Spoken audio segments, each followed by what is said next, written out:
Estamos usando también un toque espiritual, porque este es el año de los profetas. Los profetas suben al monte, los videntes suben al monte. Ese tiempo profético donde Dios va a entregar sueños y visiones a la iglesia del Señor.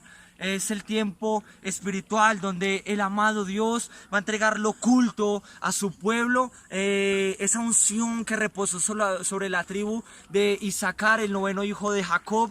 Gente entendía en los tiempos, gente que conocía los tiempos, y esos son los tiempos.